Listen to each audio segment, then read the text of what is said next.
Hello everyone, আসসালামু আলাইকুম। তো বন্ধুরা দেখতে পাচ্ছেন সম্পূর্ণ নতুন একটা নিয়োগ বিজ্ঞপ্তি প্রকাশিত হয়েছিল বাংলাদেশ সেনাবাহিনীতে। এখানে কিন্তু আমাদের বাংলাদেশের ৬৬ জেলা থেকে কিন্তু আমাদের সকলে আবেদনটি করতে পারবেন। তো আমরা আজকের ভিডিওতে দেখিয়ে দিব আসলে আবেদনটি শুরু কবে, শেষ কবে এবং কারা, কারা আবেদনটি করবেন, কি পদ আছে এটার ভিতরে এবং কি কাগজপত্র নিয়ে মাঠে যেতে হবে। A to Z আমরা আজকে সম্পূর্ণ এই ভিডিওতে আলোচনা করব। তো অবশ্যই আপনারা সম্পূর্ণ ভিডিওটি দেখে সাথে থাকবেন। তো দেখতে পাচ্ছেন 94তম বিএমএ দীর্ঘমেয়াদী কোর্সে নিয়োগটি চলছে। তো আমরা বিস্তারিত দেখতেছি। তো এখানে দেখতে পাচ্ছেন আমাদের আসলে প্রথম আমরা যোগ্যতাটা দেখি। তো কি যোগ্যতা কিন্তু লাগে এখানে। তো প্রথম হচ্ছে আমাদের বয়স। তো বয়স হচ্ছে আমাদের 1 জুলাই 2025 তারিখে আমাদের 16 বয়মান হতে মানে 16.5 থেকে অবশ্যই 21 বছর মধ্যে কিন্তু হতে হবে। ঠিক আছে? আপনার 1 জুলাই 2025 সালে যদি আপনার বয়স 16.5 কম হয় এবং 21 বছরের বেশি হয় তাহলে কিন্তু আপনি আবেদনটি করতে পারবেন না। এবং এখানে কিন্তু সশস্ত্র বাহিনীতে কর্মরত প্রার্থীদের 18 থেকে 23 বছর যারা কোনো মানে যে কোনো বাহিনীতে আপনার চাকরিরত আছেন তাদেরকে 18 থেকে আমাদের 23 বছর পর্যন্ত শিথিলযোগ্য থাকবে। তো আসি আমরা আসলে শারীরিক যোগ্যতা কি লাগে। তো দেখতে পাচ্ছেন শারীরিক যোগ্যতা হচ্ছে প্রথম হচ্ছে উচ্চতা। তো উচ্চতা হচ্ছে পুরুষ প্রার্থীদের ক্ষেত্রে আমাদের 5 ফুট 4 ইঞ্চি এবং মহিলাদের ক্ষেত্রে 5 ফুট 1 ইঞ্চি। আর ওজন হচ্ছে আমাদের 54 কেজি আমাদের পুরুষ প্রার্থীর ক্ষেত্রে এবং মহিলাদের ক্ষেত্রে হচ্ছে আমাদের 46 কেজি। ঠিক আছে? আর এখানে কিন্তু বুকের মাপ আছে। তো পুরুষের ক্ষেত্রে বুকের মাপ হচ্ছে আমাদের স্বাভাবিক অবস্থায় 30 ইঞ্চি এবং প্রসারণ অবস্থায় 32 ইঞ্চি। ঠিক আছে? আর নারীদের ক্ষেত্রে 28 ইঞ্চি এবং 30 ইঞ্চি। তো এখানে কিন্তু আরেকটা শর্ত দিয়েছে, তারা স্টার চিহ্ন দিয়ে দেখিয়ে দিয়েছে, যেমন উচ্চতা ও বয়স অনুসারে সশস্ত্র বাহিনীর জন্য নির্ধারিত স্কেলের অতিরিক্ত ওজন হলে অযোগ্য বিবেচিত হবেন। ঠিক আছে? তো আমাদের নর্মালি 5 ফুট 4 বা 5 ফুট 6 ইঞ্চিতে নর্মালি আমাদের 50 থেকে 55 কেজির ভিতরে হয়। যদি দেখেন আপনার হয়তো 5 ফুট 5 ইঞ্চি কিন্তু আপনার ওজন হচ্ছে আমাদের প্রায় 65 কেজির উপরে বা 70 কেজি, তাহলে কিন্তু এখানে কিন্তু আপনি আবেদনটি করতে পারবেন না। আর দেখা গেছে কিন্তু আপনি অতিরিক্ত লম্বা এবং বয়স হচ্ছে ওজন কিন্তু আমাদের প্রায় 45 বা 40 এর ভিতরে, তাহলে কিন্তু আবেদনটি করতে পারবে না। তো তারা এজন্যই বলে দিয়েছে বয়স এবং উচ্চতা অনুযায়ী যদি ওজন নির্ধারিত না হয় তাহলে কিন্তু এখানে অযোগ্য বলে বিবেচিত হবেন। এবার আসি আমরা শিক্ষাগত যোগ্যতা। তো এখানে দেখতে পাচ্ছেন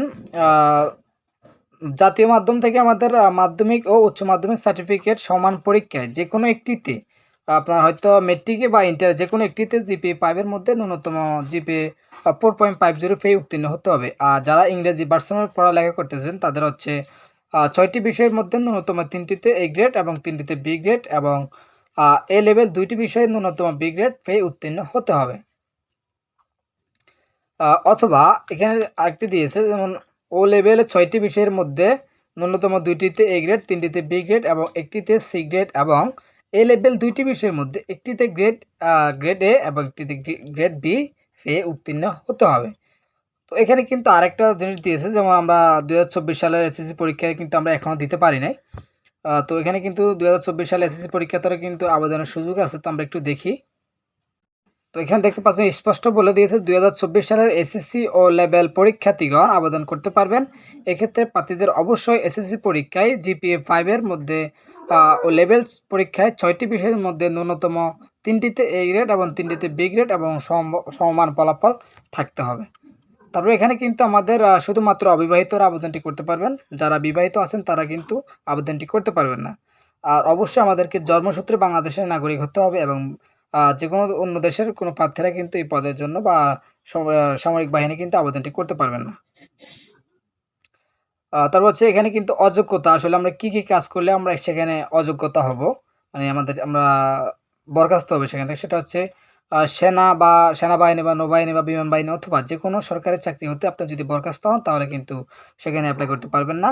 এবং আইএসবি পরীক্ষায় 2 বার প্রিন্ট আউট অথবা 2 বার প্রত্যাখ্যাত প্রার্থীরা কিন্তু আবেদনটি করতে পারবেন না।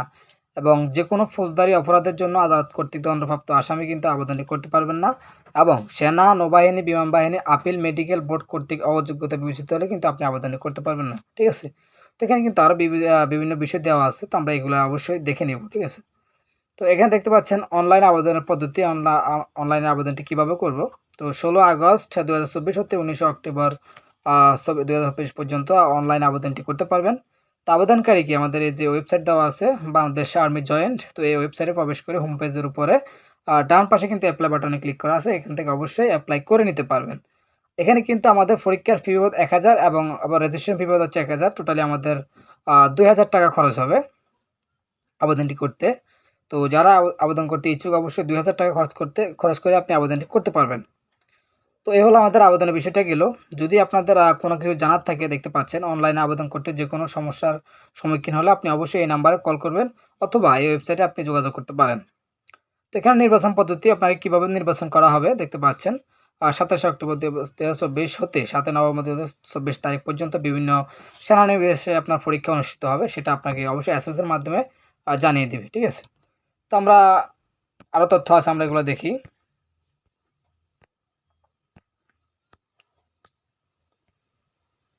তো দেখতে পাচ্ছেন এখানে লিখিত পরীক্ষা। তো প্রাথমিকভাবে অবশ্যই আমাদেরকে প্রাথমিক নির্বাচনে যদি আপনি নির্বাচিত হন তাহলে কিন্তু আমাদের বাংলা এবং ইংরেজি এবং সাধারণ গণিত এবং সাধারণ জ্ঞান বিষয়ে সাপেক্ষে আপনাকে অবশ্যই কিছু প্রশ্ন করবে। তো সেই প্রশ্নগুলোর উত্তর আমাদেরকে দিতে হবে, মানে আমাদের লিখতে হবে। তো সেখান থেকে যদি আমাদেরকে পাস করতে হয়, মানে পাস করতে পারি, তাহলে কিন্তু আমাদেরকে মৌখিক পরীক্ষার জন্য প্রস্তুত করা হবে। ঠিক আছে? তো দেখতে পাচ্ছেন লিখিত পরীক্ষা আগামী 15 নভেম্বর 2024 শুক্রবার তারিখে 9 ঘটিকায় অনুষ্ঠিত হবে।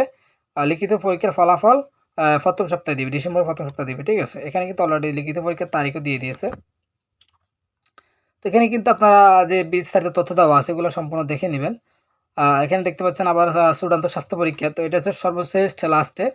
তো এটা কিন্তু আমাদের অবশ্যই অংশগ্রহণ করতে হবে।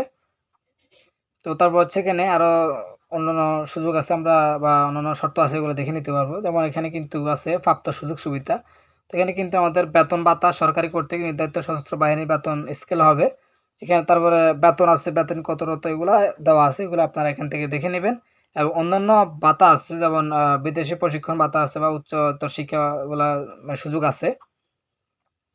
এবং বাসস্থানের আমাদের চিকিৎসার এগুলা, তারপর সন্তানদের অধ্যয়ন, বিভিন্ন এখানে ভাতা দেওয়া আছে। অবশ্যই আমাদের এগুলা বিস্তারিত দেখে নিতে হবে। তো আমরা এ টু জেড যেহেতু জানতে পারি, তো আমরা একটু দেখি বিশেষ নির্দেশনা কি দিয়েছে।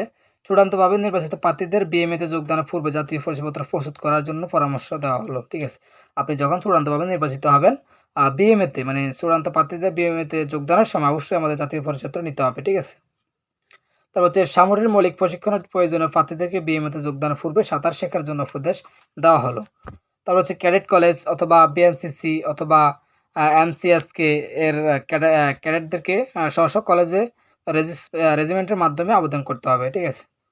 তো এখানে কিন্তু আরও 2টা শর্ত দেওয়া আছে, ওগুলো আপনারা দেখে নেবেন, কারণ সবগুলো আমাদের পড়তে অনেক ভিডিওটি অনেক লং হয়ে যাবে।